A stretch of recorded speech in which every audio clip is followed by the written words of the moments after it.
You know, Yeah.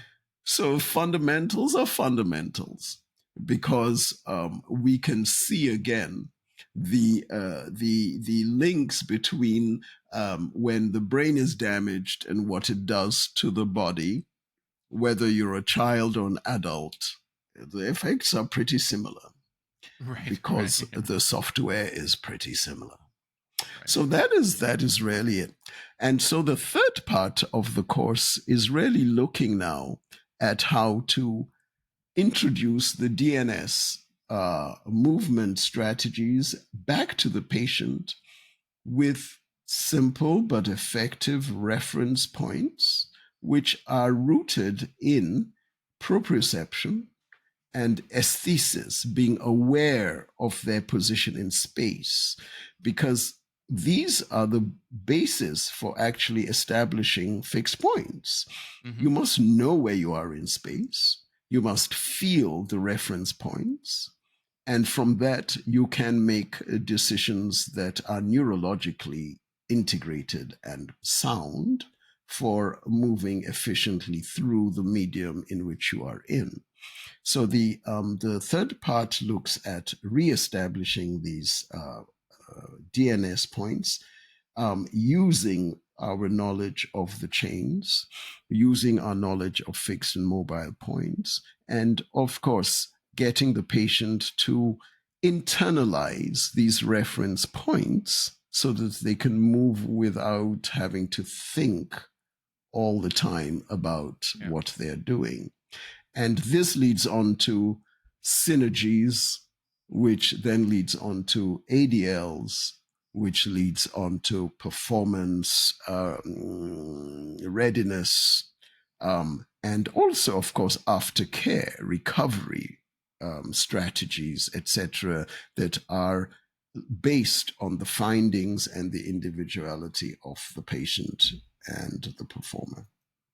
Mm-hmm. So that really would be the overview of the three parts, and they're only divided into three because I think it's a lot of information, not to receive, but to master. Yeah.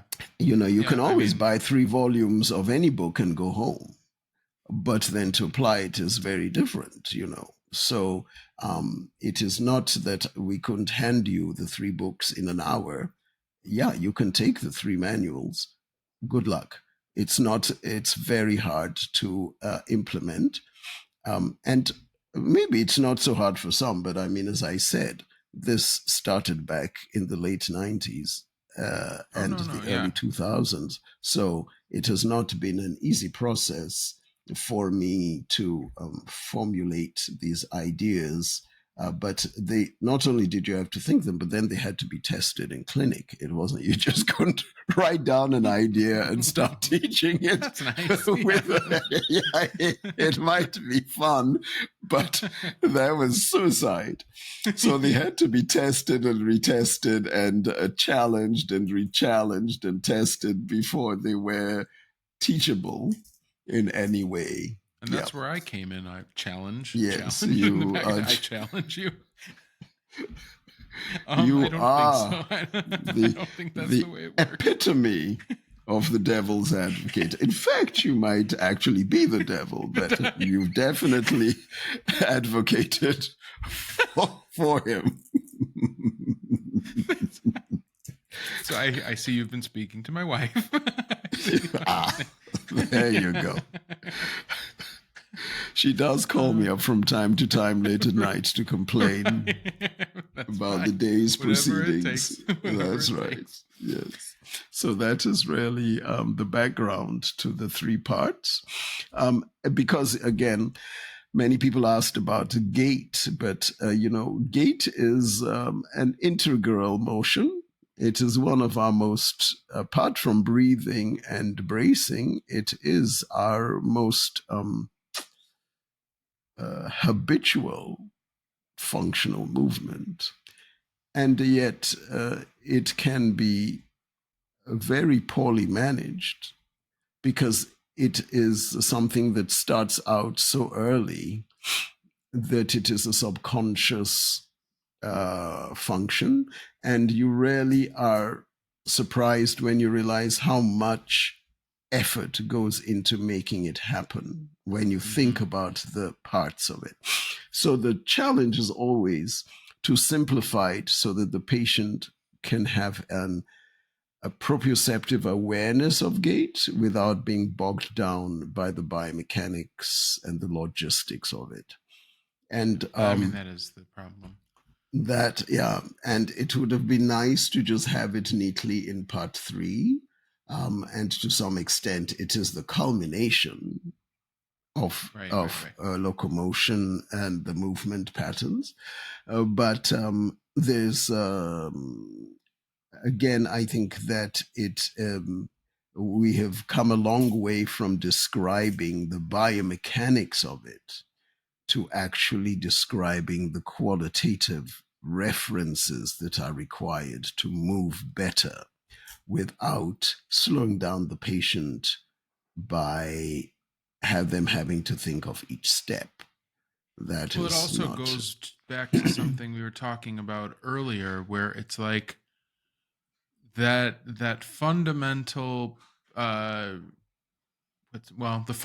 fundamental understanding of quote unquote the correct biomechanics of gait is complicated, something you should have an understanding of. But then, like, just applying those principles to a gait analysis and a gait course, and whether you videotape someone and you slow it down, you get a pedograph and you see how they're distributing force, none of that really tells you what you need to do with that patient exactly. Yeah. I mean, if you watch somebody, it's similar again with the Trendelenburg. If you watch somebody walk and you slow it down, and you can confirm on video that when they weight bear on the right side, their knee is collapsing and they're doing a Trendelenburg, that doesn't mean, okay, their glutes weak and you have to do clamshells. That's not going to fix it. So you do still need to understand the fundamental biomechanics of gait, but to really have a qualitative understanding of how to treat for a gait problem, or to examine the findings of a gait is very complicated and very difficult. It can be, which is why it goes into a separate kind of... It goes into a separate thing. And yet you have to distill it so that you can explain what the 5 things you want the patient to observe in their own gait pattern in order to improve it over time, because there's no way you can change it all at once. The patient will not be able to walk.